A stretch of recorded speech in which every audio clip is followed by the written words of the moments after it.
Beauty and the Beat Radio. How are we doing today? Welcome, Dr. Keisha. How are you? I am great. Happy to be here. Happy to be here. Yes. How was your week?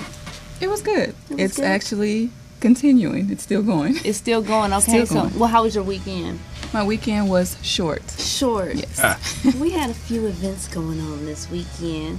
So we have you in here talking with us today. We have a double guest show today. We have the licensed marriage and family expert, or should I say therapist? Are you you're an expert in a lot of fields, right? Yes. Okay, within the psychotherapy realm. We're going to get into exactly what kind of stuff you deal with and talk to people about today. All right. Sounds good. Kay West, how are you doing? Yo, I need to go to South Carolina. What's in South Carolina? Whoop that cop ass, man. Dragging that little girl across that desk like that. I'm sorry, I'm starting with a hot topic already. But, that got me kind of... I did see that. I did. What was that about? I didn't see with volume.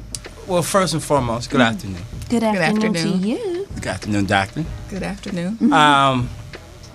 A young lady, I forgot, in high school, I guess the teacher told her to put her phone away. So I will say she was disobeying.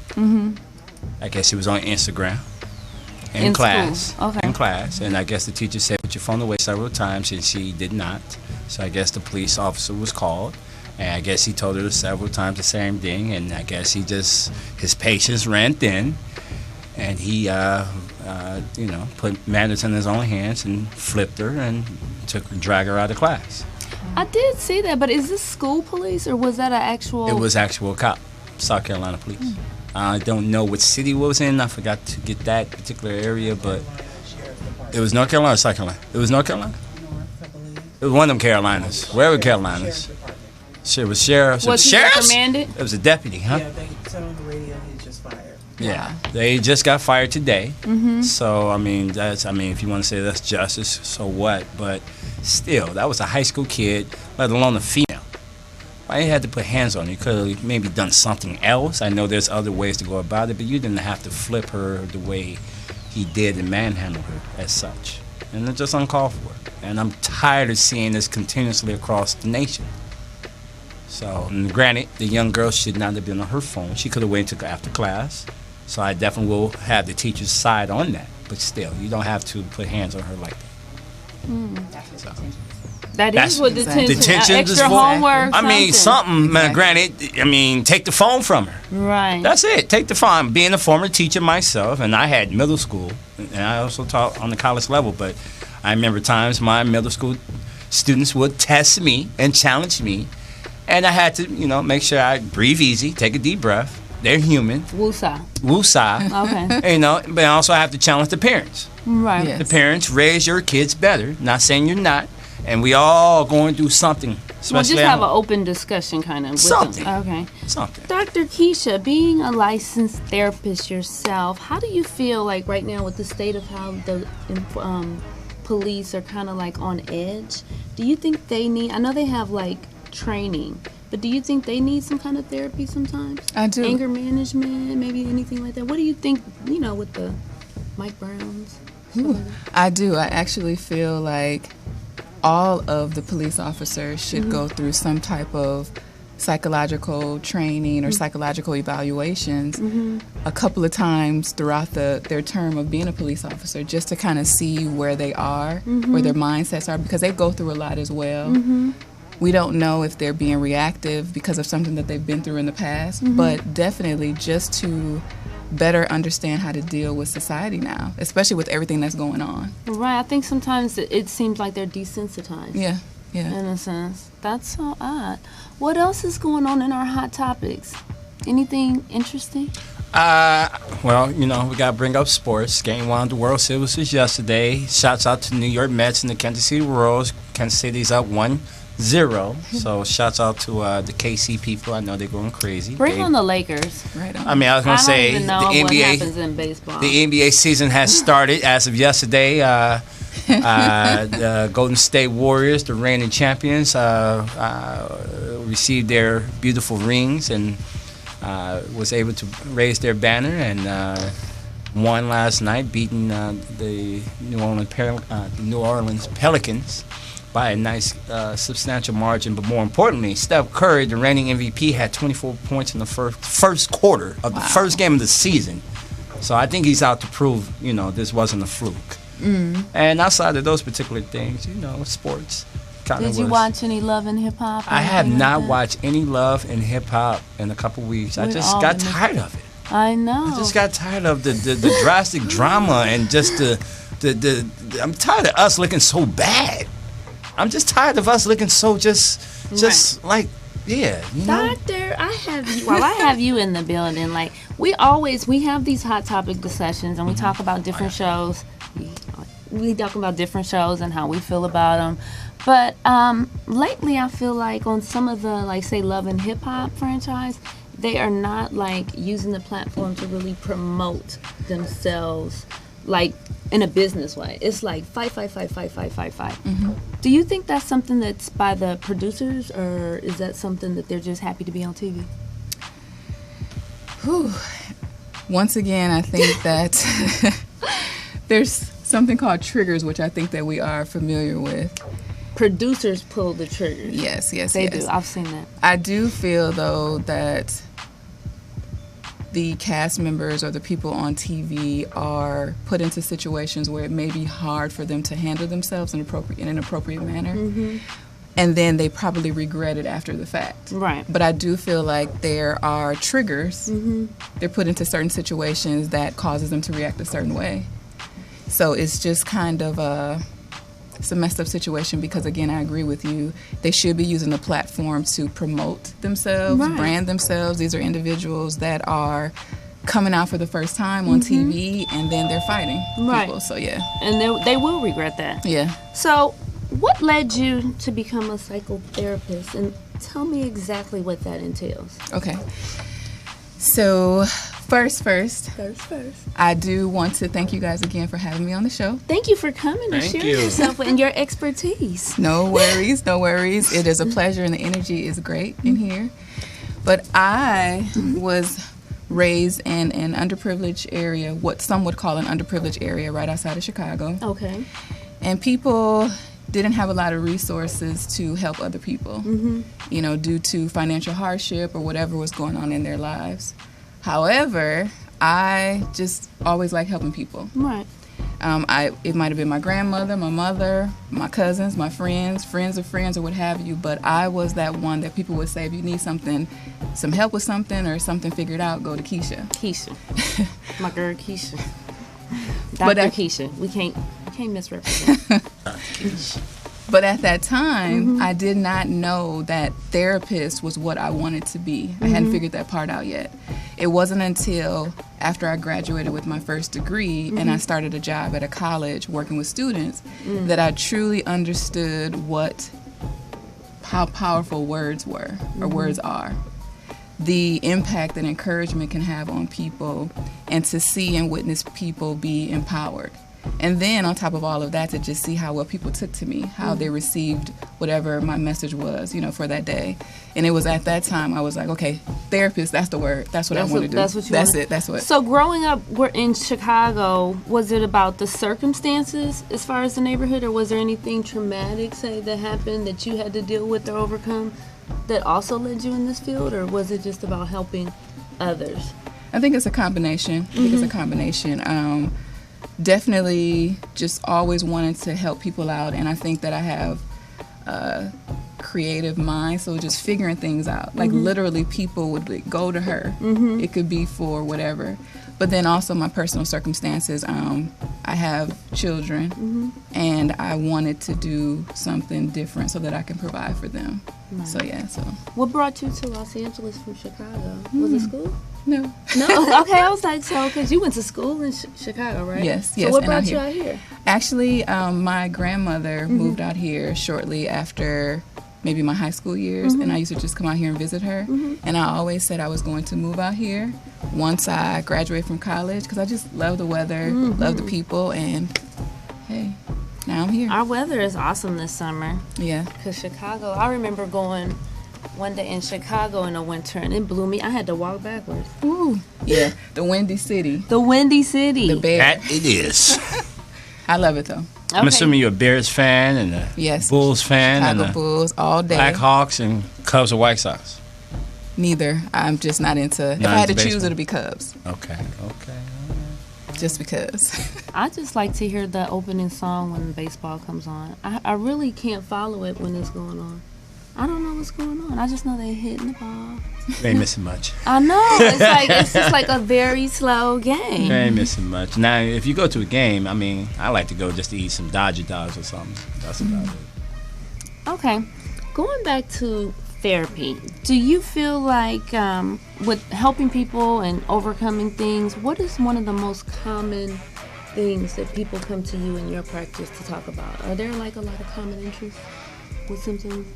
Because I deal with everybody, couples, families, adolescents, they come in with so many different things. But when I work with couples, per se, the relationship issues, usually I'm like the last resort most times. They're coming into therapy to have me fix it. And I have to always remind people I'm not a fixer, but we're going to work together to figure things out. But it's an array of different things. I mean, I can't narrow it down. I deal with people who have gone through domestic violence, post-traumatic stress disorder, depression, anxiety, but more than not, couples. primarily. Couples. Yeah. So, speaking of that, like relationships are hard. They're work, actually. Yes, you know they what are. I mean? You know, beneficial, but it's work.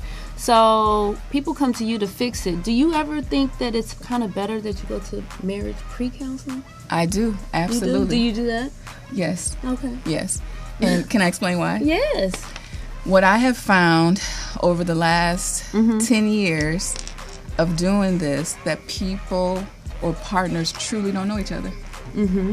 They can live with one another for 3-4 years and really don't understand or know their past history, family history about each other. Some people don't even know each other's favorite colors. It's really interesting. And then I find that a lot of people, that a part of a partnership is cooperation. You have to compromise. And we're trained to think as individuals. And so what ends up happening is that when you're put together, you have to get adjusted or accustomed to, sharing someone else's dreams or aspirations or aims or desires, and that's difficult for some people. So if that's not intact, then you typically will have issues. So my goal is to help navigate through triggers, help people understand each other's perspectives, or the couples understand each other's perspectives, and then we see what we come up with. So you're the neutral party in all this. Absolutely. Cannot get triangulated into a situation. When Wow. you have couples like Joey Crack, a.k.a. Joe Budden, how can you handle such? Who? Joe Budden, he's on the Oh. latest, Oh, therapy. okay. Well, we're not going to talk about their personal, because they actually are going through their own individual therapies. Okay. But what is it like? Just speaking on that, in your practice, in your field, you treat families, relationships. So sometimes it's 2 people. Sometimes it might be a family of 5. How is it when you have 5 people, say, in your office or something, or a household being, a resident, and they all have different issues, egos, they want to tell you something. I saw somebody, what was that? Oh, I was watching her tell on somebody, and you were just like, How do you deal with all the opinions going on in one session to get to a solution versus just everybody going, yeah. First off, in the initial session, it is important to set boundaries. Okay. Boundaries is the stepping stone. It's like the foundation for any therapy, just in my opinion. We set the rules and also rapport building. So if I have a good relationship with whoever I'm treating from the beginning, and if I say while they're yelling, stop, then 9 times out of 10 they'll stop. Or I can get them to connect with me in the moment to, get them away from whatever it is that's going on or causing the conflict. But to answer your question, setting boundaries from the gate. And I handle or work with individuals where there may be 6 people in a family. They're all around the couch. But we have rules where one person talks at a time. Sometimes I let them interact just so I can see how or what's going on. Trying to get out. Yeah. Well, and also it's important to see how they interact so that I can visualize and see what goes on when I'm not present. And then that helps me to help them through their process. When I'm up at night, like I think I have some form of can't sleep for longer than 4 hours or something. So I'll be like, okay, the TV's off, but then I'll turn it back on. It's always some kind of commercial where they're trying to treat an ailment, whether it be depression, anxiety, this. I was like, if you're not you'll be like, okay, I need 10 medications. Is that, in your practice, is it all about therapeutic, talking, healing, coping mechanisms, behavior? Or is it something that you would treat with medication? What's the guidelines for something like that? So I can't really speak on medication per se, but what I can say is I believe that we try to exhaust everything organically. Okay. Yes. Usually medication can come into play for people who have ADHD. I work with kids and things of that nature, but I would refer someone out to see a psychiatrist. Okay. But more than likely there's so many different techniques and tools out there that we want to try first before we just kind of refer out to get medication. And then medication has severe side effects and things of that nature, so we try to not go the habit forming. Yeah, exactly. So what would someone expect from a typical session? Would it be just going over the boundaries or the rules, or what would I expect if I were to come in to your office and say, Dr. Keisha, I need therapy? Well, first off, I have to make sure that you are comfortable and really, really stress the importance of this being a safe environment. In here, the energy is great. No, just joking. But so basically just really setting the stage for what's to come and explaining what to expect in therapy. You have to do that. You have to set the expectations, answer all questions, just so that we're on the same page. And a therapist's ultimate goal, in my opinion, is to provoke movement. Because as you know, a lot of people get stuck. They're depressed. They're dealing with anxiety. They just don't know how to move forward. So my job is to provoke movement. So how do you do that? Is it all about creating some type of activities? Challenging your thoughts. So if someone is dealing with depression, right? Depression, there's a couple of things with depression. Depression could stem from some type of trauma that a person has been through. But oftentimes people are dealing with irrational or faulty thoughts. And it stems from distorted cognitions that started early on. So I challenge those thoughts. So someone might have a woe is me or need sympathy all the time, and they're always stuck in this zone. Right. Get them out of that zone. Right, exactly. By challenging them, proven validity. If someone grew up and they were told that they were overweight, and they kind of, have formulated in their heads I'm overweight, and I'm looking at them and they're not overweight. Let's prove that. I'm gonna challenge that, that thought. Things of that nature, just something like that. So what is the benefit of, say, group therapy? Because one-on-one or counseling with the family is one family that they all know what they're expecting to talk about or what problem or issue they're trying to solve. But say when you're in a group setting, and I'm not talking about any one particular person or another, but we do know you from the hit show Couples Therapy with Dr. Jen. So it's just what is the benefit when you're in a group setting? Because some people can be intimidated by discussing and revealing all of their problems. Right. But then sometimes I'm like, well, maybe you could learn from each other. So what do you think is the benefit of group therapy? It's exactly what you said. Okay. So that we could benefit from, the couples or the clients can benefit from each other. Because a lot of times you want to be amongst your peers, your colleagues, or what have you, and if you share the same experiences, it makes it that much more better, or you understand what I'm going through, or somebody will call you out on your BS or what have you. But it's just one of those things where you could benefit and learn from each other. Do you ever feel like, or not, do you feel like sometimes with the camera being there, people kind of act out for the camera? Without, like, say if they don't want to reveal something, they might act out just because the camera's there versus really exercising some real therapeutic options? I think so. I do. I think so.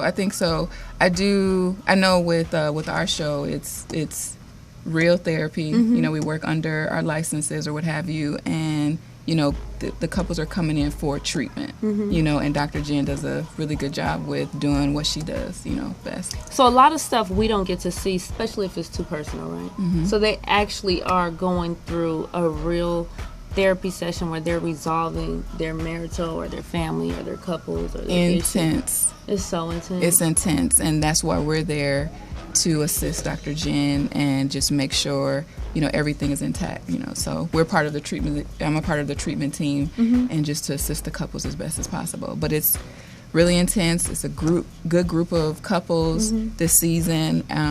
Yeah, really dynamic group.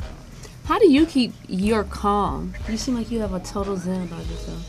Because I know it's a lot. I know sometimes it's like you can't be. I could see that you're neutral, but I mean, it's like, okay, get out of my. Like, what do you do to keep your calm? I know you've been tested. Practice. Practice. No, you know what? I just don't take anything personal. I just don't.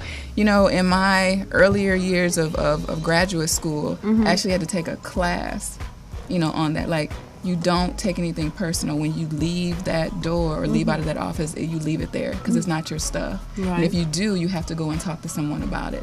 So just because we're therapists, we have therapists, they have therapists, we have people that are there for us. But to answer your question, it's just practice. But I don't take anything personal. If I did, I wouldn't make it. You wouldn't make it. I wouldn't make it. Do things ever get physical amongst, say, groups or something? Actually, on the show, no. You guys have someone there for that. Yes. But in my personal, like not personal, but in my work environment, because I work with juvenile delinquents and I work with foster care youth and in groups, yes, absolutely. Okay. I have a question as it relates to show. It's not the couples therapy, but on Love and Hip Hop, we're always talking about that. And I know you recently did a study on how heterosexual men are participating in same-sex relationships and undercover about it. I mean, it's always been out there, but more and more, I think the topic is coming to the forefront with the Caitlyn Jenners, the transgender shows. I mean, I could think of even Atlanta Housewives this year is going to have a gay character or what have you. Gay Atlanta Housewives. Or Housewives of Atlanta, I'm sorry, however, you know. So how do you feel about, on Love and Hip Hop, it's two characters, Miles and Milan. I think that's a publicity stunt. I'm sorry. I feel like that, but again, that's why I said sometimes do you feel like people... Yeah, I've seen them out. I've seen them out, but I don't know how real. I don't know, but sometimes I feel like people act for the. When I asked you about acting for the camera, you know, the producers are there, the camera is there.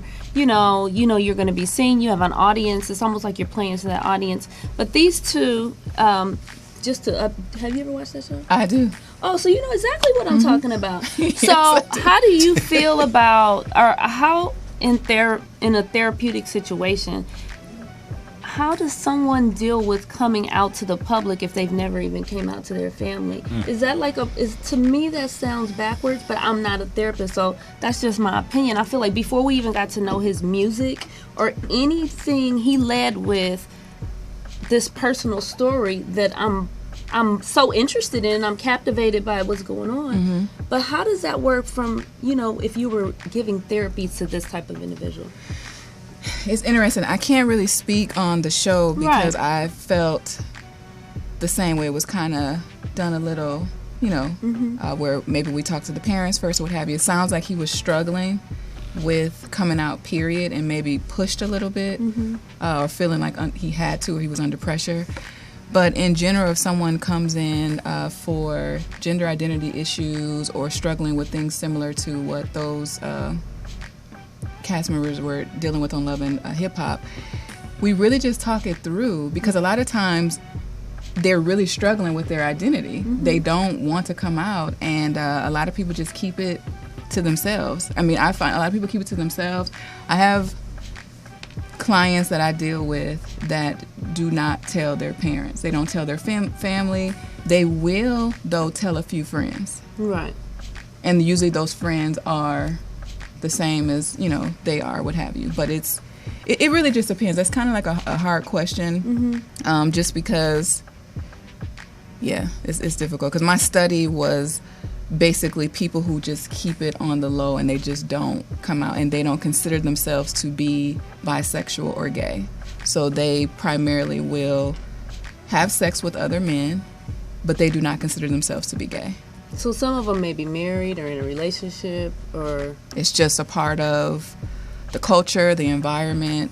So my study was definitely on that, and come to find out, like, people would talk about it, but they considered themselves to be still straight and not bisexual, gay. It was just the culture. If you're in prison, if you're in military, or wherever you're at, and this is the culture or the environment, then it's okay to do. And that's what the research, or my research, said. So what did you get from that study going into, I guess, talking with clients and helping them through it? Like, is this something that they just it's just a behavioral thing? Because, I mean, in my mind, same-sex is, whether it's it still has a classification. So do you help them deal with, like, terminology? I know how when Caitlyn Jenner came out, it was like, well, now we have to use new pronouns or stuff like that. So is that what therapy will go into? Therapy primarily with something like that, right, would be more so, it's just really helping an individual understand their identity. And usually if someone comes in, they're struggling with that. Right. If there's someone like, let's just say Miles, for instance, and he's struggling and doesn't want to tell, he would come into therapy to deal with that because he's struggling. Oh, and actually, on the show, one of them did, which, Miles. Miles. Yeah. Oh, that's his name? Okay, Miles did go to therapy, but it was to reveal it to his longtime girlfriend or something. Right. So maybe had he gone into therapy earlier, and I can't, because I don't know his history, maybe he did, then that therapist could have helped him possibly tell people sooner, maybe really figure things out. Or he mentioned on the show that he had always had these feelings, or he had these feelings early on and didn't understand why. So going into therapy, the therapist could have helped him reveal where those feelings came from, first encounters. There's a lot of different factors. I mean, people a lot of times have been molested early on by same sex. Right. And so if they've never had sexual encounters before, and let's just say that it was made to feel good, but this is wrong. You and think then, it's wrong. Yeah. And then, it's just a It's totally different, complicated. it's very complicated. I just felt like for that show particularly, it just led with that storyline, and we couldn't even, I don't know about his music, I couldn't even get through anything else. I was like, doesn't he do music? Or one acts? That's the only thing I know about them two. So sometimes I feel like with all these reality shows, I think it's great. I think programming, if it's good content, I enjoy couples therapy because I'm like, oh, okay. I get, like, you can always learn from someone else's experience, but with Love and Hip Hop, I think the platform is being kind of misguided when we're just paying attention on looking. And it's just my opinion. I'm not a therapist, but I wanted to know if it sounded backward. It feels backwards. Yeah. And I mean, if everything is accurate, I mean, I commend him for coming out. If this is the way that he decided to do so, I mean, but he came out with it, and there are people who support him, and I help all. I know. So, hey, any and everyone. So, recently I know that you contributed to, like, some panels with the, what is it, Screen Actors Guild? Did you work with SAG, them? yes. SAG, okay. So, how is it when, I think it was Mental Health Comes to Hollywood. Yes. Do you feel people are kind of intimidated to talk about that subject? Oh, yes, absolutely. There is a stigma attached to mental health. I mean, even in our community, I think that if you go to therapy, or what I've learned, if you go to therapy, then that means something is wrong with me. Or better yet, anyone who doesn't know anything about me, they can't tell me anything about me. Even if you're book smart, You know about the world. You know what's going on. If you don't know me, how can you tell me something about me or tell me what's wrong with me or tell me what I need to do? So From a therapist perspective? no, from an individual. personal. I'm Okay, sorry, yeah, from yeah. personal. The taboo, you know, Right. just what people think. But I believe that with education, and then also those individuals who believe in that taboo or follow that stigma, once they see positive results, then they're maybe more prone to going into treatment or to therapy. I mean, nowadays people are doing therapy. I mean, don't get me wrong, but there are still a handful of people who are just like, no, I can figure it out myself, or they're forced into therapy. So how could you, as someone like seeking help, they feel like they have a few issues, but they don't really know about therapy. They don't know what it means. Like talking to you, I'm just like, oh, okay. How do you, it's not really good to self-diagnose yourself, but how do you know that you're dealing with something so complex that is kind of bigger than you? What are some of the telltale signs that you would, say if someone felt like they needed help? Usually, I won't say usually, but other people will probably notice things, because you're right, some individuals don't know. And they may not even try to seek out assistance, just because they just might be thinking like this is a transition or what have you. But a lot of times, or at least with kids or even adults, if you see me and I'm looking a certain kind of way, you might say to me, hey, something is kind of off or something is wrong, and then you might encourage me to go into treatment. Because a lot of times people are in denial that there is something wrong with them or what have you. So it's sometimes, or a lot of times, a lot of people will just kind of encourage the other person to go How in. does that work with kids? Because I've seen kids like go through, they're like the product of a divorce. And I have a friend that has a daughter and a son, and the son react like he wants to fight at school a lot. And she's like, I don't know, maybe he needs his father in his life. But I mean, nothing about counseling came up, but I'm just saying, like, how early is it? When is too soon? I see kids Oh, okay. from 0 Well, to they 19. can't talk to you. They can't talk, but if they've been exposed to domestic violence, there's certain techniques that we can, find out, startle responses. If I come into a room and a baby, like I was assessing a baby 6 months old, and if I clap my hands, or there's certain techniques that we do, and they appear to be startled, then that means that we may need to do therapy with this baby because they were exposed to domestic violence.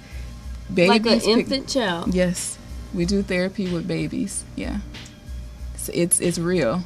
It's really real, and we want to, because when a child comes into this life, I mean, we're talking to a baby when they're in our stomach. So imagine when they're born and they're amongst their parents, and there's a domestic violence dispute. You could really disrupt, how they see things or how they view things. I mean, or will end up viewing things, or what have you. But mainly, it's more so like a startle response that we're looking for. So, say a 5-year-old, when he goes to school and he's like kicking and fighting kids, do you think that's something where he would need therapy? It would mean How that would he you needs to know be to assessed. assess that? Okay, yeah. We would need, the teachers primarily would let us know, hey, his behaviors are a little different, something is going on or what have you, and then the counselor would come in to assess to find out what's going on or what have you. But usually there's a stressor going on in the home, or a lot of times, I won't say usually, but a lot of times there's something going on in the home that would trigger a kid to react or act that way. Kicking, fighting kids, something in the home, they might have witnessed something, maybe somebody's hitting on them or what have you. Or they're just acting out. Yeah, Okay. yeah. So I want to see you in your element. I found a clip from VH1's Couples Therapy. It's a new season. It's back. I remember, just the same sex gender. We keep coming back to that. I remember watching. This wasn't this season, but last season watching Kendra and her. Was it Kendra? That's another. Is it? Sure. Oh my God. That's No. okay. Oh, is it? That was? Okay, my bad. Anyway, this season is a doozy because Janet Dickinson has such a loud mouth. She's Oh, good old. I mean, when you're the first supermodel, pineapples. I know they took to each other, but Joe Budden is a doozy. So we have something where one of the residents, do they like to come and just ask you questions? Yes. Do you feel a lot of your friends always need therapy around you because you're so neutral? Yes. Yes. Actually, we were trained on that. We don't give therapy to friends. No, You don't? We try not to, yeah. Yes, you do. It's called advice. Yeah. Oh, shoot. I need some advice, doctor. I know. It's Doc, advice. I need some some dating advice in Los Angeles, California. All right, I got you. All right. Let's see what you do, Dr. Keisha. We'll have to schedule an appointment. Mm-hmm.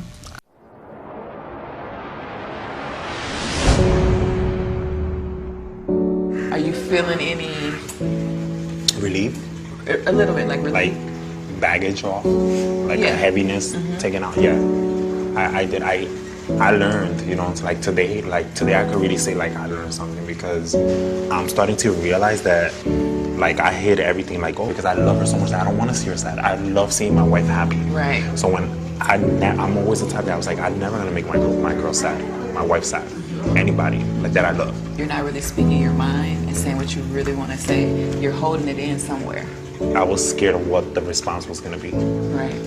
And I maybe I most of the time thought that it was gonna push us away instead of closer. Yeah. I learned today that it's not that. It's beyond that. It's me being 100% honest and telling her this is what I don't like. It's gonna better the person that you're with. You know what I'm saying? Right. You should be able to express yourself to her. You're gonna keep it real with her. Exactly. I feel like I came here for an issue that I thought that's what we came here for, and I feel like I'm basically learning who I am. Yeah. So, which I like. Yeah. It's wonderful. I know. I'm excited. Yay. Now I'm gonna go to bed because I think she's gonna come too late. And she's gonna wake you up. She's gonna wake me up. Have a good night. All right. See you tomorrow. I'll see you tomorrow. All right, Doc. All right. I like that. I see you, Doc.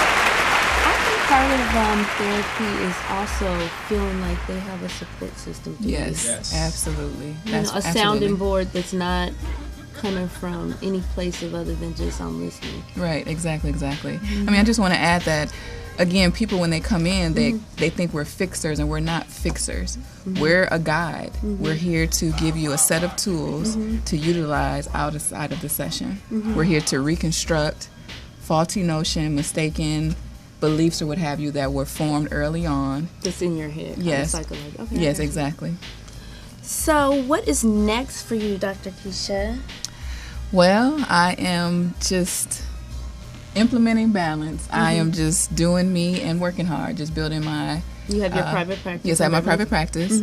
I have 100 million jobs, but yeah. Okay. Private practice, continuing to work with juvenile youth and foster care children, and just helping people as best as I can, being a platform to just give whatever I can and educate individuals on mental health. Do you treat only in person, or is there ever therapy that's done on the phone?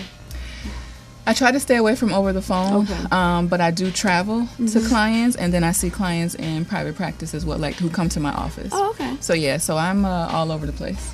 Okay. Well, I applaud you and all your efforts. How can people get and stay in touch with you or follow you? Come to a panel sometimes that you're on, a discussion, just to learn, get some insight. Well, my Instagram and Twitter is Dr. Keisha Downey. Okay. I should spell that out. And my website is also, I'll spell it out, DrKeishaDowney. And then my website is drkeishadowney.com. And you can find out everything, what's going on with me or what have you, and I'm just here to support. Yes. Great Procter pictures, and Doc. Gamble. That's Might great. be. Okay. Okay. Well, thank you for coming. I appreciate that. We're gonna have to have you come in. I think that every show, I think everyone needs a therapist in Yes. some way. It's not always. It's about helping you work through stuff. Exactly. The littlest things. The littlest things. Yes. Well, I have Mr. Quentin Thrash coming up next. So we're going to get into him. We're going to go to a commercial break and switch it out. Thank you. Cousin, did you see these faces? He needs therapy. Right? No? He's fine. He's fine? He's fine. Pineapples. Thank you guys so much for Pineapples. having me. Thank you. Thank for you, coming. Doc. Appreciate it. I'm gonna Thank get your you. info. I'm definitely gonna be hitting All you. right. I can see, are you writing a book next? I am. You all right? I am. What is it going to be about? My journey to 90210. Oh, I like that. Yeah, it's been a struggle, but yeah. Okay. Yeah. Okay. Well, we're going to go to commercial break. Are you a diabetic? Need some energy? Need to quench your thirst? Try Pitbull Sugar-Free Energy Drink, the only energy drink named suitable for diabetics by the American Diabetic Association. And it's now available with no calories, no carbs, no sugar, and no fat, and a smooth, natural blend of energy, vitamins, and minerals. Need to quench your thirst? Try Pitbull Sugar-Free Energy Drink, the only energy drink named suitable for diabetics by the American Diabetic Association. And it's now available with no calories, no carbs, no sugar, and no fat, and a smooth, natural blend of energy, vitamins, and minerals. Pitbull Sugar-Free Energy Drink is the healthiest, best-tasting energy drink around. For more information and online ordering with free shipping, please visit hiphopbev.com. Remember, Pitbull Sugar-Free Energy Drink, suitable for diabetics, great for everyone.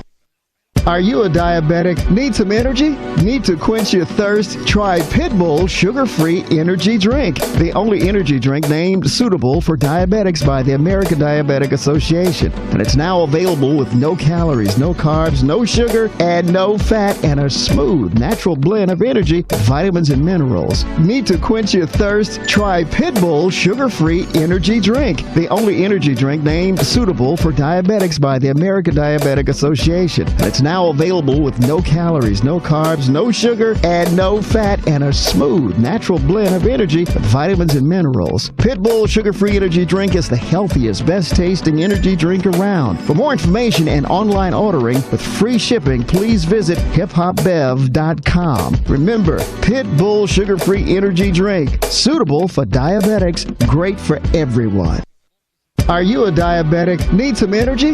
Need to quench your thirst? Try Pitbull Sugar-Free Energy Drink, the only energy drink named suitable for diabetics by the American Diabetic Association. And it's now available with no calories, no carbs, no sugar, and no fat, and a smooth, natural blend of energy, vitamins, and minerals. Need to quench your thirst? Try Pitbull Sugar-Free Energy Drink, the only energy drink named suitable for diabetics by the American Diabetic Association. And it's now available with no calories, no carbs, no sugar, and no fat, and a smooth, natural blend of energy, vitamins, and minerals. Pitbull Sugar-Free Energy Drink is the healthiest, best-tasting energy drink around. For more information and online ordering with free shipping, please visit hiphopbev.com. Remember, Pitbull Sugar-Free Energy Drink, suitable for diabetics, great for everyone.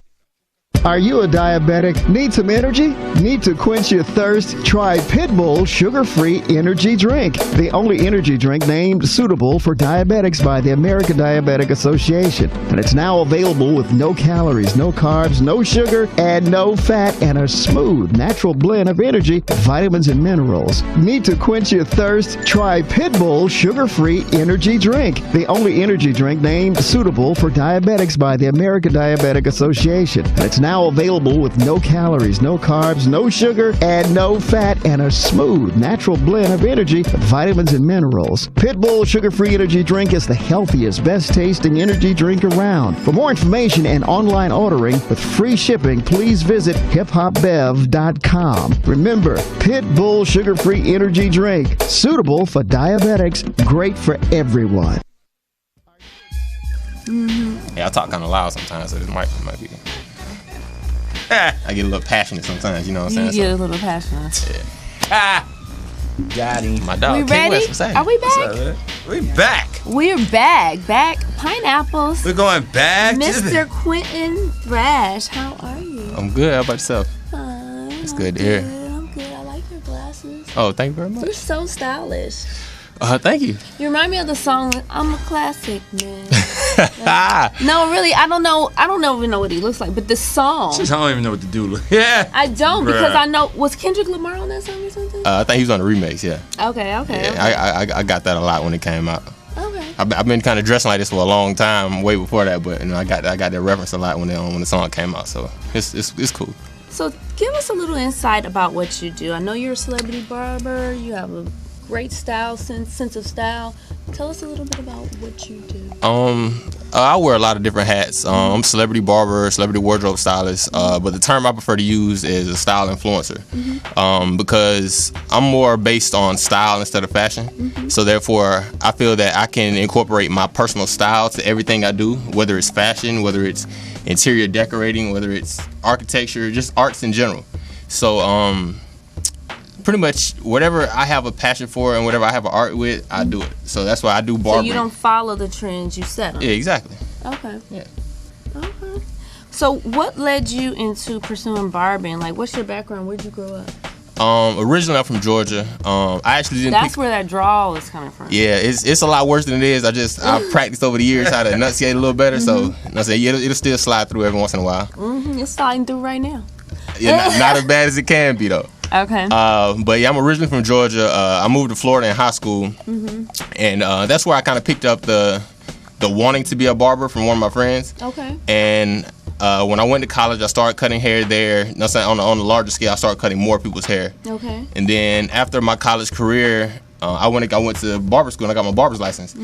And I was always, even though I was young, I was like 19 in the barbershop, and everybody else was like older, like in their 30s with kids and married and stuff. And the kind of stuff that I was talking about, they couldn't comprehend because they were just all from the country and ain't never been nowhere before. Like, he crazy. Yeah, exactly. So like the kind of stuff I was talking about doing about, I was branding my haircuts. I had a name. I don't know can I cuss? Oh yeah. All right, so I named my haircut 2 Bitches and a Blowjob. So I used to say, whenever you get a haircut by me, you guarantee to get 2 bitches and a blowjob. Bro, I need a haircut. I need a cut. I need a Hey, me up real quick, bro. I need that right now. I feel it. Like, but it's coming from a 19-year-old to these older men. It sounded like I'm just young and reckless, but to me, it was branding. So you would tell them. Yeah, I'm like, I'm like, this haircut is called 2 Bitches and a Blowjob, and it got to the point where people come to the barbershop. I need that 2 bitches and a blowjob. Exactly. So wait a minute. Hell yeah. Let me get this. What? I'm lost. So Lost? Shit, I ain't. Are you known for a specific technique or style design with your barbering? Because what would 2 bitches and a blowjob be? It ain't nothing. It's just when you got the highest level of quality product, you know what I'm saying? People perceive you differently. So when you got the freshest cut, it's like you guarantee to attract more women. You know what I mean? So that's pretty what it meant. And it's like people thought I was just reckless talking crazy because I was young, but that was a form of branding for me. So people used to really come in the barbershop, like, hey bro, I gotta get that 2 bitches and a blowjob. You know what I mean? So eventually I matured more and I changed the name of it. So now I use the term dope lacerations. Lacerations. Yeah, so that's what I call my haircuts now. But I need that. So 2 back. I need those 2 bitches. So what is your hairstyle called? I don't have a name for it, man. It's my crown. You know what I mean? That's all I really call it. It's my crown. Okay. It evolves every year. Every year it turns into something different. Yeah. So. What? I need that 2 bitches. Hey, bro, I don't know. The other one got you. sounded cool, but You 2 crazy. bitches and hey. All right. So on now, you know, okay, ladies so we be- talked about barbering. What led from barbering to styling? Because what did you major in? I see you went to college in Florida. You said? No, I went to college in South Carolina actually. Oh, okay. So I was actually on a full football scholarship. Okay. But I've just always been known for my style. You could run fast. Yeah. Well, I used to. I'm getting old now. Okay. But I major in kinesiology. What's Because that? kinesiology, it's a lot to do with like sports training and stuff like that in that world. Okay. So I was just always known for my personal style, always from as a kid. You know, I've always felt the need to dress well, not necessarily into fashion. I just felt like I need to be presented well. And when I started modeling back in Charleston. I used to always style my own shoots, and it got to the point where the photographer was like, "Hey, you need to style my other models and stuff because you dress yourself so well." So that kind of catapulted me into when I moved to LA.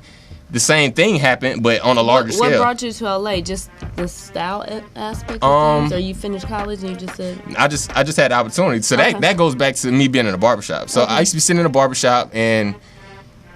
Like what I said, that people just thought I was young because I was dreaming so big, and I was like, man, it's like I'm looking at the TV, and I'm like, Jay-Z and Diddy, like whoever cutting these cats' hair ain't getting no $12 for a haircut, you know what I mean?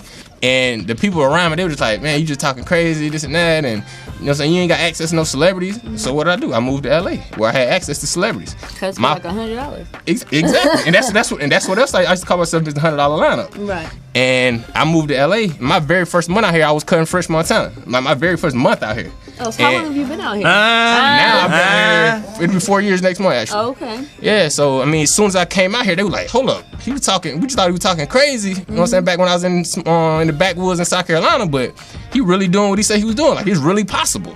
You know what I mean? So like, that's where my whole thing is to kind of reach out to the youth that come from like similar areas where I'm from, like come from the country and come from the hood or whatever, to show them like, yeah, you can dream big, but you can actually do it. You know what I'm saying? And just because you from the hood or whatever, you don't have to be confined to being a rapper or being an athlete. Like, you can be into the arts if you want to. You know what I mean? Because a lot of people so worried about, oh, I'm from the hood, I can't wear no suit. I can't wear. Yeah, it's like they so worried about that kind of stuff. And I'm trying to be that channel for that. Like, no, I'm from the same place you from. I talk the same way you do, but I choose to wear a suit every day. I'm the same dude. I still relate on the same level. I just choose to dress differently. I've educated myself differently, and you know what I'm saying, I've traveled, and that's just what it is. And you can do it. You can do the same thing. So what is it? What is it that?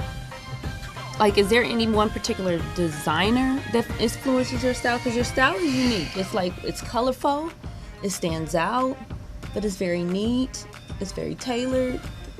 What are some of your style influences? You're the style influencer. So what are some of your style influences? Do you get it that? I like that question because it's not really one person that influences my style. My style is more influenced by eras and culture. But if I had to choose a person, I would say the main person would be Kanye West for me. Wes? Because the thing with Kanye is Kanye was the guy that he was the person that I'm trying to be to other people. He was the guy that showed me that, yeah, I can still be a straight African American guy and still be into the arts and be into style, be into fashion, be into clothes without people, you know what I'm saying, having to think that you're gay all the time. So he was the person that did that for me. Not necessarily his style influenced me, but just his whole mindset with that whole realm. I get what you mean by that, because I've never like truly like just been in love with Kanye, like what he's wearing or when he's on the red carpet. I'm just like, oh, okay, whatever. But I do admire. Do you know he went and did an internship at Louis Vuitton before he started some of his designing with fashion? Yeah, Kanye did a lot. He did a lot of stuff in that realm. It's like, and that's what I liked about him, is the fact that he took the time to go educate himself on stuff before he went out there and started talking crazy. You know what I'm saying, on the airways. You know what I mean? So. Right. And I feel like that's the same thing that people should do. Now, I'm sorry, but some of that new stuff, that Walking Dead attire, that homeless attire, I mean, Kanye, bro. I think sometimes a little worn is good. Like, that's why I like when, mix a little old with a new. But I know what you mean. These be $400 T-shirts that have 5 or 6 holes in it. If I bought that and came in here, you look at me like I'm crazy. Yeah, keep it real. I'm looking at me like I'm crazy already, but still. Keep it real. I'm not a fan. If I had that 2 blowjobs in the 2 blowjobs. There you go. So just going back to that, we got Dr. Keisha in the house, and her being a therapist and all, and we did talk about like her study with heterosexual men having, excuse you, I'm sorry, reposting, having same-sex relationships. I know for you personally, a lot of your interactions or following is from social media, and they might assume that you're one thing or another. Have you faced any challenges trying to I guess make people aware of what your sexuality is or isn't? Because I saw a post, you're like, I'm a dude, yes, I love fashion, but I still love boo.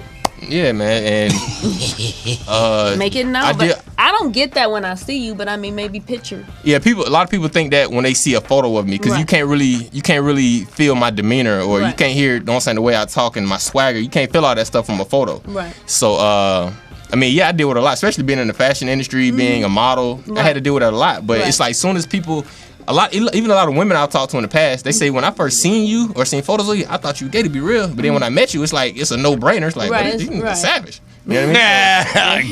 You know what I'm saying? So it's like, yeah, I deal with it, but I'm used to it. And I'm not homophobic or anything. Like, I'm cool with, you know what I'm saying, a lot of gay people. It's like, that's just not my cup of tea. I got you. I think we have a caller. You got a caller? Oh, snap. You got callers, bro. They come from South Carolina, Georgia. I don't know where they from. Thank you for calling Beauty and the Bee Radio. Who we have on the line? Hey. Hi. Hey, this is Jessica from Georgia, and I just want to know what a fly guy like Thrash wears to bed. Oh, that's a What good do I wear to question. bed? I don't sleep in very much. I sleep in like boxer briefs. That's pretty much it. I'm not a pajamas guy. Do you sleep in socks? Sometimes it depends on what the weather like. If it's cool outside or it's cool in the house, then I probably got on some striped or some polka dot socks while I sleep. But it's in a sense it's still very stylish the way I sleep. Okay, I got you. You have any other questions, Miss from Georgia? He's from Georgia too. Y'all from what part of Georgia you from? Atlanta. ATL show. Okay, you from the A? Yeah, I'm in the sticks. I'm in Hawkinsville, Georgia. I'm like middle Georgia, probably like 2 hours south of Atlanta. Ooh. Okay. You have any more questions for us? No, thank you. Thank you. You got your answer.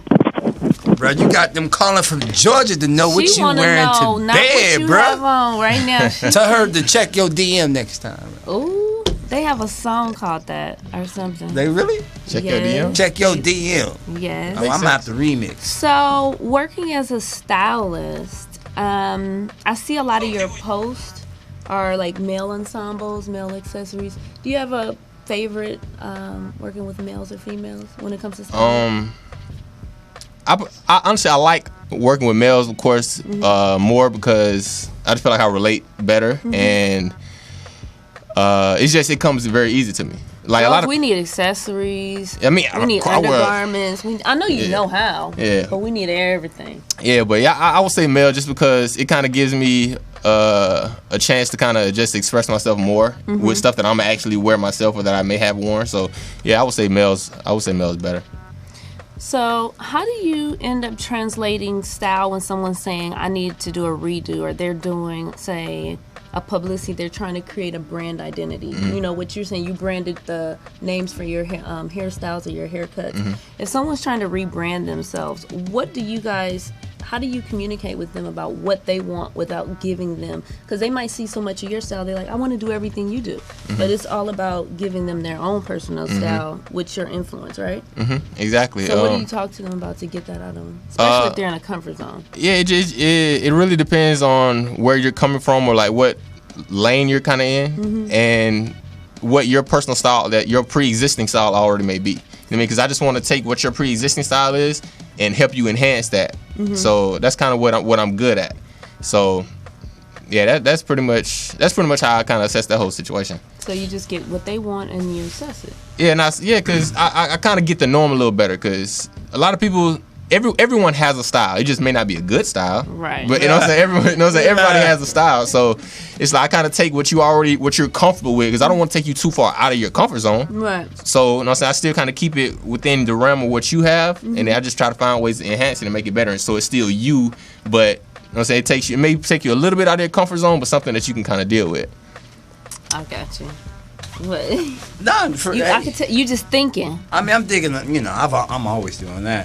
Actually, I'm gonna go old school. Well, old school in the sense of you said 3-4 years and they've been out here. In Yeah, Los 4 Angeles? years next I month. think I met you through Mike the Connect and Mr. Brown. Yeah. How did that happen? How did you meet with them? actually- What's up, Mike Connect? Yeah, actually, what's funny is when I moved out here, I ain't know nobody. And Mike the Connect lived in my apartment complex. Oh, word. Yeah, so that's how we met. And then we, he's a promoter, so he started bringing me out to the club with him because I ain't know nobody. So he started bringing me out to the club with him. And that's kind of how I kind of started getting recognized a lot out here in LA, because my style was so different, but I was still parlaying in the same environments as all these other celebrities and stuff. So that kind of like opened up people's eyes up, like, who is this?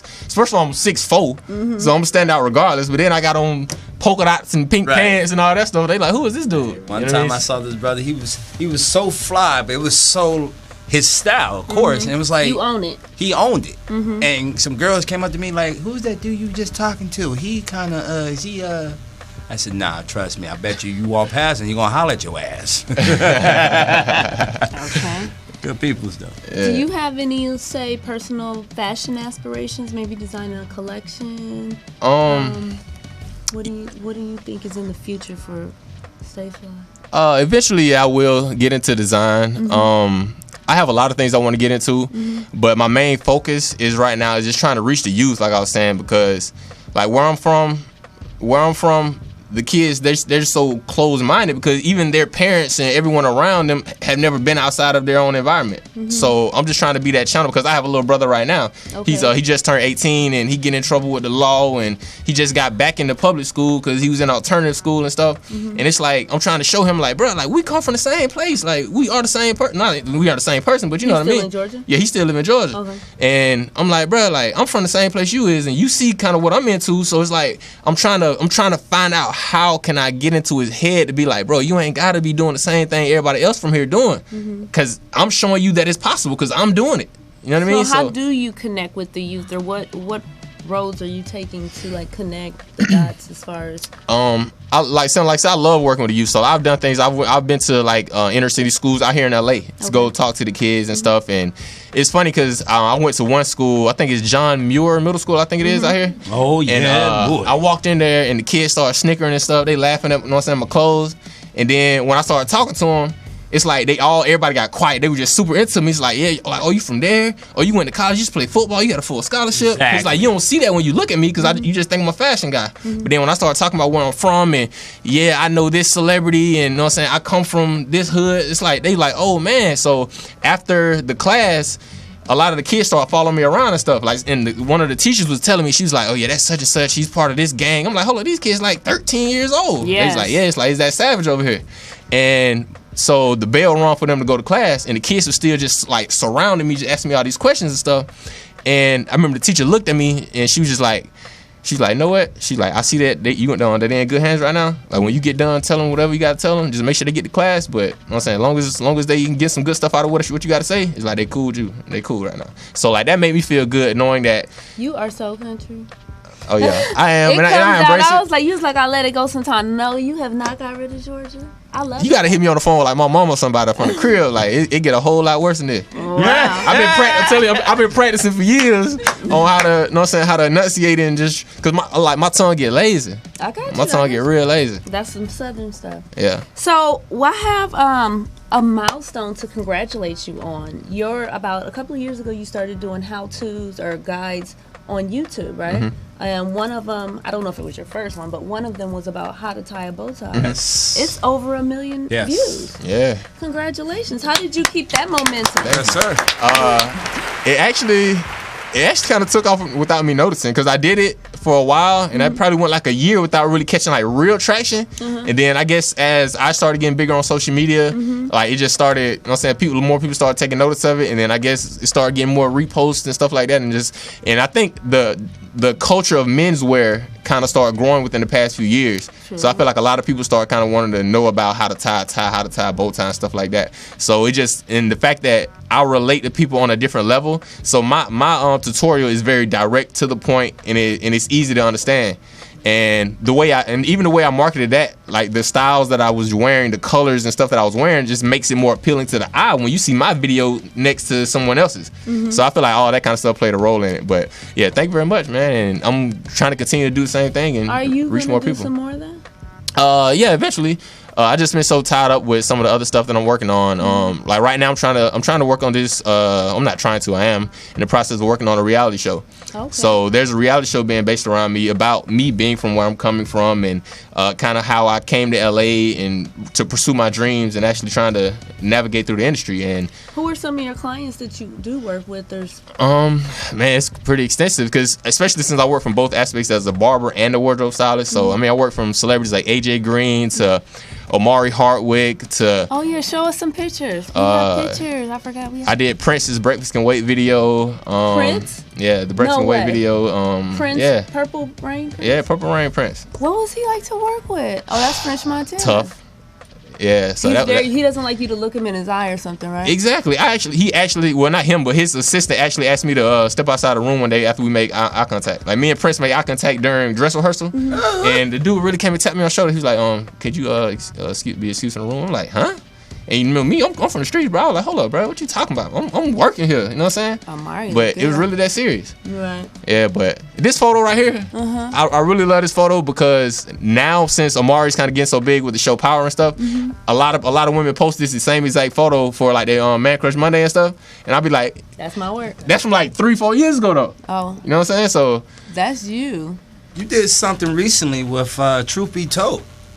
Truth Be Told, Oh, yeah. the NBC show. Yes. Yeah, Tone Bell. That's one of my homies and one of my clients, man. I've been cutting his hair for a while, and I'm glad he finally got. Well, he's had a few shows that he's been working on, but it was dope for me to see that he has a billboard on. He has a huge billboard on Sunset. Yes. And a couple other places. One is right by the Grove. Seen him last night. Yes. Yeah, the only one I've seen was on Sunset, but it took one of my homeboys to really break it down to me what had happened. He was like, bro, just as much as that's his billboard, that's your billboard. Like that's your art. Work. Yeah, that's your work. That's your art on that billboard right there. Are you in the union?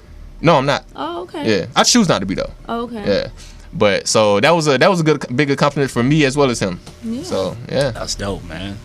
So what's next? What can we expect from you? What should we look out for? I'm ready for some how-tos. You ready for some how-tos? I still got more videos coming. I just got to get back in that mode. I've just kind of been rebranding for a little second now. Working on the television, in and out of meetings with that. Oh yeah. So what is it? It's gonna be about your life. Who else is gonna be in the show with you? Actually, Mike the Connect that you referred to earlier, he's gonna be a part of it. My publicist, Jay Gray, she keeps my head level, like with as far as business stuff. You know, sometimes dealing with all these celebrities and dealing with events and dealing with all this kind of stuff, man, you just get kind of all over the place. So she keeps my kind of head level with that. So she's like my right hand as far as that comes. My other homeboy Wood Brown from Mignon Clothing, it's like he's a designer. He's like my right hand though. He's from Atlanta as well. Okay. So it's like we relate on such a deeper level, like far as the vernacular that we use and all that kind of stuff. It's just like. It's dope, and everybody's kind of in the same realm as far as like fashion and style. We're all stylish people, so but we all work different jobs, so that's what's dope. Do you work out of any salon or shop? No, I don't. I think I've been out of a shop for over 2 years now. It got to the point where I was cutting so many celebrities, and I was never in the shop anymore. So I was just like, you know what? It's like I feel like I done built my clientele to a base to where I don't need to be paying somebody booth rent to work in their shop no more. Gotcha. So now I'm strictly freelance, and I just kind of deal with it like that. We gotta make sure. Go ahead. I'm gonna say we gotta make sure Beauty and the Beat Radio, Cerise and I, the most interesting, Wes. We gotta be on this show, right, Cerise? We gotta be on that, man. Yeah, of course. Like, I'm all about spreading the love. Yeah. Hey, we gotta start that. I forgot what I was gonna say. I'm See sorry. how you did me? Hey, I was trying to get some advertising for Beauty and the Beat. I got him. Got him. Shoot. Okay. No. When you said you're not in a shop, so. What is this one thing when it comes to grooming or styling that, like, if you have a styling kit that you just can't do without? Like, you have to have it every single time. I have to have it. Because you're traveling all the time, so that means everything you have to kind of pack with you to go. I always have to have a nice, like, brown or tan blazer, because I feel like that's one of those things I can just throw on anything. I can throw it on with jeans and a t-shirt is gonna be dope. I can throw it on with with some slacks and a button up. So I always try to keep like a tan or like some kind of neutral colored blazer. I always have one of those in the arsenal somewhere. I got so many different shades of them, and also my gold teeth. I always have my gold teeth. That's like my thing. They come out? Yeah, they come out. Oh, okay. Yeah, so they look like the permanent ones. I know they because they've done well. You have a call? Somebody else calling in from from Georgia. We got no from Georgia. It's love. Thank you for calling Beauty and the Beat. How you doing? I'm good. How you doing? I'm wonderful. This is Brittany. So I've been following you for a while, and I wanted to know, like, how long are you going to let your hair get? Because I know people always try to, like, compare you to The Weeknd, and you've been doing this shit for a long time. So I hate when they do that to you, but like literally, how long is it gonna get though? Like, do you cut it down or are you gonna let it get wild? Who did it first, The Weeknd or you? Me. Yeah, I bet this is 3 years in the making right here. Yeah. So it's funny because I actually ran into The Weeknd a few weeks ago at a club, and like he when he saw me, he was like, bro, he reached up and grabbed my hair because he's short. He reached up and grabbed my hair and all that. So I was like, hey, bro, chill. Like, yeah, it's cool and all, but you know what I'm saying, you gotta do all that. He touched your hair? Yeah, like he literally that's personal space. Yeah, like he literally reached up and grabbed my hair. Like I guess it touched him that much, but I mean it's cool. But yeah, back to your question. Honestly, I was saying that when I turned 30, I was gonna cut it just to start it over and grow my whole head out. But now I'm thinking I'll probably never cut it. Never, ever? Nah.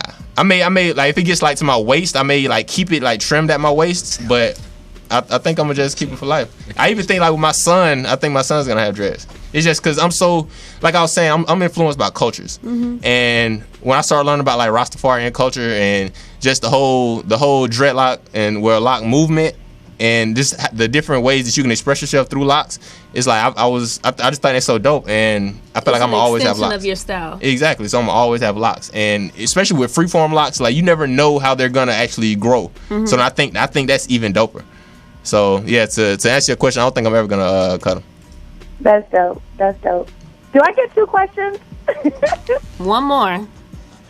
How big is your dick? Thank you for calling. Big enough to go in your mouth. That was too much. Y'all can't hear? Yeah. Wow. Beauty and Be Radio. DM him. Wow. Is she still on the phone? I don't know. Oh, bruh. Yeah, pineapples. So, wow. I just know when I asked you what was in your kit or whatever, you were going to say something like, I can't go nowhere without my clippers. But basically, you like, I can't go nowhere without being stylish. Yeah, cause that's life. That's life. Clippers. Hey, low key, when I go back to the crib, when I go back home, cause my mama actually got a low cut, right? So every time I go back home, and I got a bunch of little cousins, you know what I mean? Like it's like 7, 8 of them in one house, you know what I mean? And every time I come back to the crib, they be like, "You bring your clippers to cut out these chilling hair?" I'm like, "Hey, bro, I'm not working when I come back to the crib. I'm trying to come back and enjoy my family, people. You know what I mean? I'm trying to kick it with people. You know what I'm saying? See people I ain't seen in years. I ain't trying to come back and work. You know how much hair I cut on a daily basis? Like I ain't trying to do that. So I never take my clippers home. My mom be mad. I don't know. I think I've cut my dad's hair like twice. I think I've only cut my dad's hair twice, and my mama's maybe around the same. Like, cause when I go back home, I'm be trying to take my clippers home. Man, I ain't trying to work. Would you do something like Fetty Wap? How he nah. He put was it fake? Are those fake dreads? Yeah. Yeah. I got. Do people ever request stuff like that with you? Nah, I mean I don't do that kind of stuff. You like? Yeah, I'm strictly a barber, but yeah, I would never do nothing like that because I'm so genuine to the fact of like true actual style, and I feel like that's fabricated. So I feel like if you want locks, you know what I'm saying, take the time out to put the hours in, put the years in to actually grow them. You know what I mean? That's how I feel. Yeah, he do have fake dreads. Well, I know what you mean. Maybe he put them. I mean, I know people, you know what I'm saying, especially with me living in Florida for a while, you know what I'm saying, and dreadlocks are it's a very big thing out there. And I know a lot of people, like, they may get locked up and they have to cut their hair or something, and then when they come out, they'll, like, have them sewn back in. They'll do that, but it'd be their own hair. It don't be like they took somebody else's hair and put it in their head, you know what I mean? I don't like when they looked to the point where it looks like a piece is falling off. Have you ever seen someone? Oh, yeah, when they started getting weak. What's up with that? I mean, dreads just get weak after a while. After they've been hanging for so long, and you trim them, right? Yeah, you can trim them if you choose to. But I mean, some people like they literally don't want to touch them. However they grow, that's, you know what I'm saying, that's what it is. And like my dreads, I don't have that problem because I literally got like 6 dreads. Like they've all matted up. Well, I've matted them up to where like this is, you know what I'm saying, this is like one dreadlock. That's one big lock. So, you know what I'm saying, my dreads are pretty sturdy, so they ain't breaking off nowhere, no time soon. Somebody put a joke on your IG page and called you the weekday. Yeah, man. You know what I'm saying, I get that so much, man. So what? The weekday. The weekday instead of the man. weekend. I get all. Shoot, it's more days in the week, so it's all good. You know what I'm saying? So hey, now what? You know what I'm saying? Run me my money during the week then. I done heard every joke under the sun, man. You know what I'm saying? Oh, for real? From palm tree to pineapple head, you know what I'm saying, to the weekday, I done got it all, man. You know what? Well, you're still so blessed. stylish. You're still blessed. Thank you, sir. Don't worry about all that. Well, we got a lot to look forward with you for your how-tos, the reality show, and how do we follow you to stay tuned with anything else you're on? All of my social medias are Stay Fly Thrash. That's STAYFLY THRASH. And to actually say, yeah, Thrash is actually my real name. It's actually my last name. So a lot of people just think that's a nickname, but like, nah, that's really my name. I believe that, I think. You think? That means you don't believe? I didn't question it. I knew Stay Fly wasn't, but something about the, you know, it with was Thrash. Thrash. Right? Yeah, everybody, that's a conversation I have to have. Every time I meet a chick, Thrash. And of course, you know what I'm saying, Seems branding. like they call you cute. Nah, only people that call me cute like in a barbershop. It's funny because depending on how your relation is to me, people call me different things. You know what I mean? But you know what I'm saying, now as you get to the point where I'm branded so well as far as my name, it's like everybody just kind of respect Thrash now. Okay. So I mean, sometimes women, like my girlfriends that I've had in the past, they never call me Thrash. 'Cause I guess they feel like that's not as personal. It's not. So, but they like to call me by my first name, but everybody else call me by Thrash. I mean, I'm gonna call you Q. All right. Saying I ain't gonna call another dude Thrash. What up, Thrash? I can't do I that. mean, it's still my name though. That's Right. what I'm saying. You It's know? based on the You dig? introduction, I'm sure. I mean, however you introduced yourself is how, Yeah. you know. Sometimes, majority of the time it's Thrash though. Okay. I'm going to call you Q then. See, Call him Pretty that's Boy. what I'm saying. See. I call him Pretty Boy Floyd. You know, that's why. I actually don't like to be. I actually don't like to be referred to as a pretty boy, like, because I feel I dress well. I try to dress nice, but I'm just because I dress nice, don't mean I'm a pretty boy. Like I don't feel I'm pretty. You know what I mean? I got dreads and gold teeth and tattoos. You know what I mean? Like, I ain't at the South, boy. yeah, like when I take this suit off, I look like a regular savage. You know what I mean? You said savage. Yeah, I'm like a regular savage. That's what a lot of people don't know because I wear suits all the time. Like, I got a lot of tattoos and stuff. But that comes from, I mean, my culture where I'm from. Like, we got a lot of tattoos, got a lot of gold teeth, and we got a lot of dreadlocks. Yeah. So that's why I still have that embodied. But And your just, tongue is lazy. yeah, my tongue's still lazy, but And you got the girls calling and asking, boy. I tell you. hey, man. That's crazy. Oh my real. God. Well, thank you for coming out, Mr. Stay Fly. And thank you, Dr. Keisha. Yeah, thank you for having me. Okay. You guys need to connect when you're, Yeah, you're most speaking definitely. with the youth or something. Yeah, I love to do that. Something like That's what my passion is. I like that. Well, thank you. We wrapping it up with Beauty and the Beat. What are we doing for Halloween? What you doing? I ain't got no costume or nothing. Oh, actually, I can be a ladies man. I can put ladies all on me and be a ladies man. It sounds like a good idea. What are your Halloween plans? I don't know. I never dress up for Halloween, man. I don't know. I've never been like that festive of a Halloweener. I mean, I'll Just go hang out. out. Yeah, I'll go out and hang out or something like that. But I won't ever put no costume on. I think I might be Marcus Two I've Braids. had people dress as me for Halloween before. Oh, I dressed up as Marcus Two Braids before. You know, I heard a story about that. And it was Who's you. that? Yeah, I heard a We story going about out. that. Thank you for tuning in to Beauty and the Beat.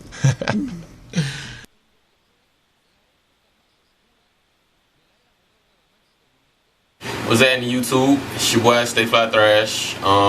Coming back to you with a bow tie tutorial.